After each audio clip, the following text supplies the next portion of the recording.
Hey everyone, my name is Alina and I am your Russian teacher. Today I want to discuss with you how to say to wear in Russian. In English it's one verb, in Russian we have four different. Одевать, надевать, носить and одеваться. Which one to choose and which one to use according to your situation? Let's find this out.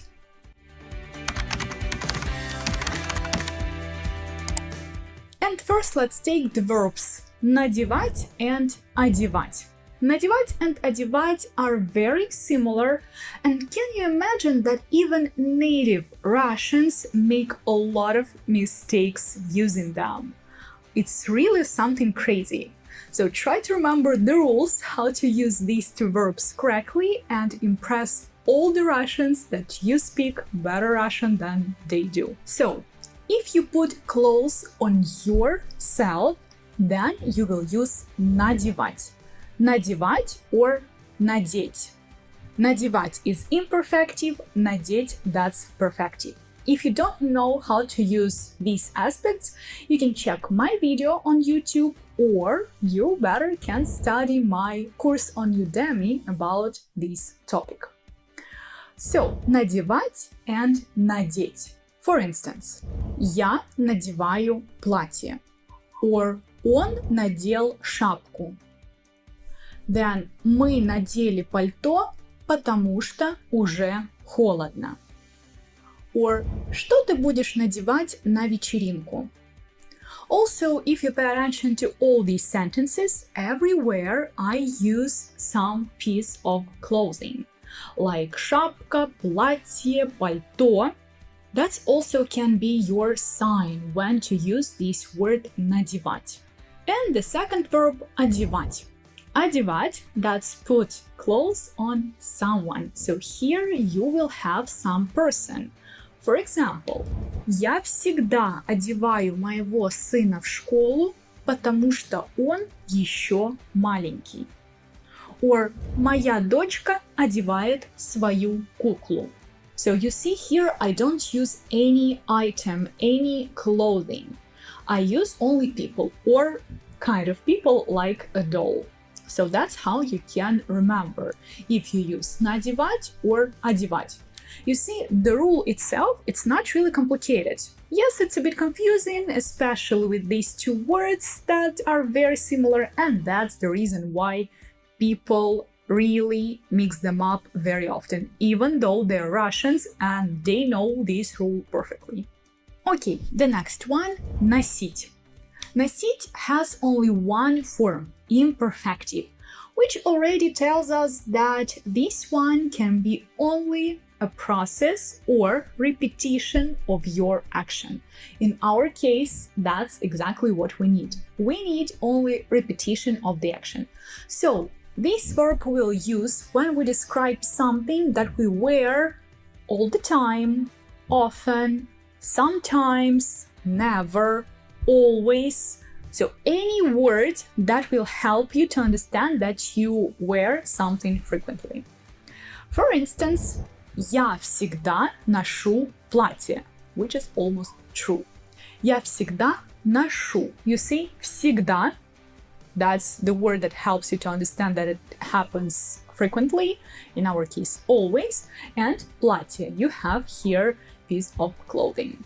Then, it can be also not only about clothing, it can be some accessories or shoes. For example, он носит очки, or он часто носит очки.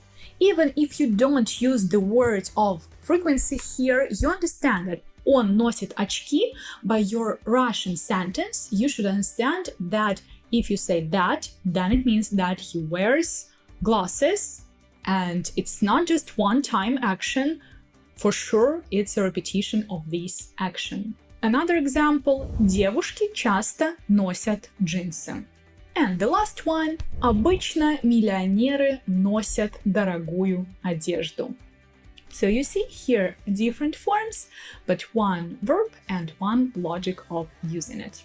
And finally, the last one, The last one here is одеваться, одеться. This one is very similar to the verb that we had, одеть or одевать, but this one is reflexive. If you remember, and I hope you remember from my video about reflexive verbs, if you skip it, you can watch it here, that reflexive verbs we use when we apply the action to ourselves, which gives us an idea that одеваться, одеться we also will use when we talk about dressing up, so to put clothes on ourselves. And as you can see, that's different from how we use the word одевать if it's non-reflexive. Одевать, that's put clothes on someone. This one is when you put clothes on yourself. But obviously there is a difference between them. This одеваться or одеться we use as a separate verb. So just a separate action that you usually do. For instance, you will use it in such example. Утром я просыпаюсь, принимаю душ, завтракаю, чищу зубы и одеваюсь. So я одеваюсь. This one just describes the process of your dressing up. So it's not that я одеваюсь в платье, я одеваюсь в шапку. No. Here if you say одеваюсь, it just describes the general fact. So nothing too specific. Or another example, девушки обычно одеваются долго. Or ты уже оделся? Мы опаздываем. Also, just a simple fact without any additional information. Okay, so we covered all these 4 verbs, but now I want to give you a little bit more information, one little bonus of how to say or how to describe what people are wearing. Because sometimes you need to describe, for example, a picture when you try to practice some piece of clothing that you just learned and you try to describe some pictures and use all these words. You just need to say she's wearing, he's wearing, or I am wearing, or you are wearing.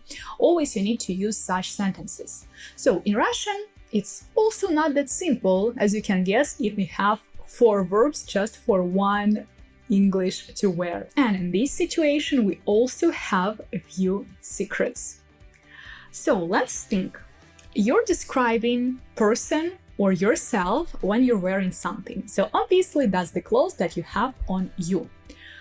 That gives us an idea that we will use the verb надевать, надеть. So we take this one, надевать, надеть. But when you describe, you cannot use the verb. You will form a participle from it. You will take надет, надета, надета, надеты. Feminine and neutral sounds almost the same. Надета, надета. Probably they sound just the same. So, this gender depends on the clothing. It doesn't depend on your gender, if you're a woman or if you're a man, no.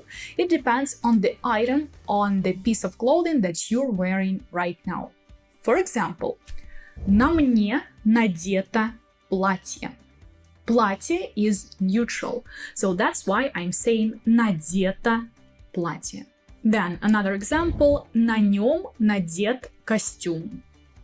And one more, на ней надета рубашка и надеты джинсы. So we used all 4 forms.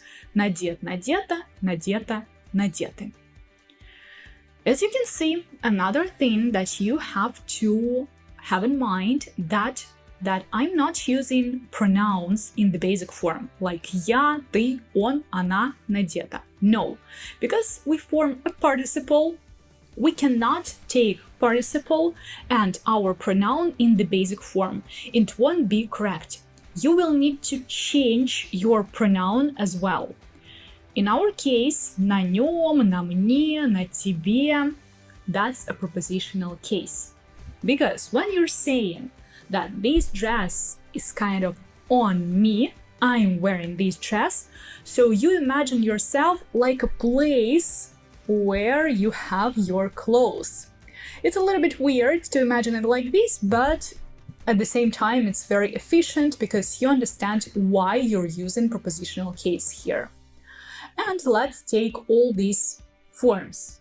На мне, на тебе, на нем, на ней, на нас, на вас, на них. Try to remember them. And if you need not pronouns but nouns, for example, на этой девушке надето платье. На этой девушке, that's a prepositional case.